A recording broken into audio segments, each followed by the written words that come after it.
Namaskar everyone, my name is Sudarshan and welcome you back to my channel. So big congratulations to all Indians जिनको ये था कि कहीं इस finance budget में या फिर 2022 फाइनेंस बजट में हमारी फाइनेंस मिनिस्टर क्रिप्टो करेंसीज को बैन ना कर दें. तो I am really happy for the fact that हमारा क्रिप्टो करेंसी बैन नहीं हुआ है. Trading in crypto currencies is not ban and अब आपको कोई ये भी नहीं बोलेगा कि इलीगल धंधों में हो. 30% टैक्सेशन इन्होंने लगाया है which is absolutely fine. Banning करने से बेटर है. 1% TDS तो आप पकड़ लीजिए. 31% का टैक्स आपके ऊपर लगा है. No deduction on cost on acquisition. कोई बात नहीं, आप वो भी मत दीजिए. Crypto losses to be settled against crypto gains in the same financial year. कोई दिक्कत नहीं है, वो भी मत दीजिए. अगर हम अपने भाई बहन किसी को गिफ्ट भी करते हैं तो उस पर भी आप टैक्स लगा रहे हो, कोई बात नहीं, उस पर भी टैक्स लगा लो. बट आपने इसे बैन नहीं किया, सो उसके लिए thank you so much Nirmala Sitharaman ji. Thank you so much, the Prime Minister of India, and thank you so much, my country, for not banning it in India, just like a few other countries. So यहाँ पे इन्होंने काफ़ी सारी चीज़ें बताई है crypto currency tax के बारे में, जहाँ पे हमारा डिजिटल रुपी भी आने वाला है. उसी के साथ इन्होंने ये indiabudget.gov.in पे पूरी की पूरी चीज़ रखी है. 199 पेजेस का ये PDF है जिसे आप पढ़ सकते हैं, जो कि अगर आप 56 पेज से पढ़ना स्टार्ट करते हैं तो ये बताता है क्या है rules regulations about cryptos. 30% taxation लगेंगे. मैंने शॉर्ट में आपको यहाँ पे सारी चीज़ें बता दी है, बट कुछ चीज़ों के बारे में क्लियर नहीं है. यहाँ पे कुछ जगहों पे कहा जा रहा है कि अगर क्रिप्टो करेंसी में आपको लॉस हो जाता है तो उसके ऊपर भी टैक्स देना पड़ेगा. अटर शिट, बकवास है, उस पर प्लीज़ भरोसा मत करिएगा.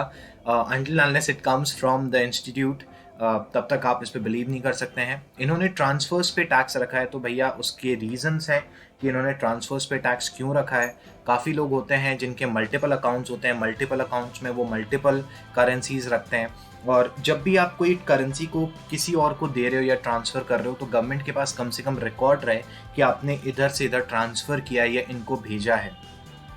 तो उसके लिए अगर वो ट्रांजैक्शंस पे टैक्स लगाना चाह रहे हैं, अच्छी बात है.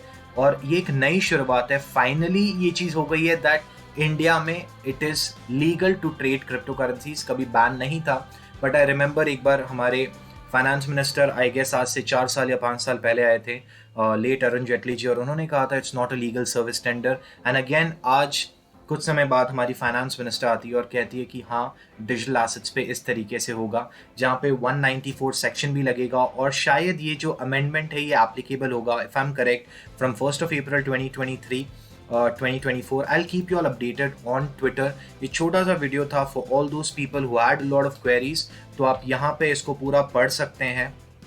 सेक्शन 194S इसमें इंसर्ट किया जाएगा, और इस पूरे के पूरे ट्रांजैक्शन को गवर्नमेंट मॉनिटर करेगी. डीप मॉनिटर रहेगा कि किस तरीके से इस पे लोग पैसा कमा रहे हैं. और अगर देखो, आपने आज से 1 साल 1.5 साल पहले कुछ करेंसीज में निवेश किया होगा बहुत अच्छे प्रॉफिट में. अगर आप प्रॉफिट कमा रहे हो तो गवर्नमेंट को टैक्स देने से कैसी हिचकिचाहट, क्यों हिचकिचाना टैक्स देने से. सो उसी के साथ I would like to wrap it up. Again, अगर आपको ये इसमें से कुछ चीज़ें समझ में नहीं आती है, आप मुझे ट्विटर पे ट्वीट कर सकते हैं या वीडियो के नीचे डिस्क्रिप्शन में पूछ सकते हैं. You can post all your questions.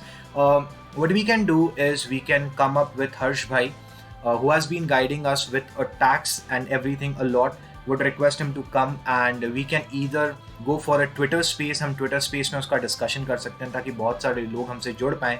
And वहाँ पे जो भी आपकी क्वेरीज रहेंगी वो हर्ष भाई होती कोशिश यही रहेगी कि वो उसे रिजॉल्व करे. जितना हमें पता है इसमें बहुत सारी ऐसी चीज़ें हैं जिन पे शायद आने वाले टाइम में अमेंडमेंट्स आ जाएं और उनको चेंज किया जाए, उनको वर्क किया जाए, बहुत सारी क्लैरिटी इसके ऊपर मिले.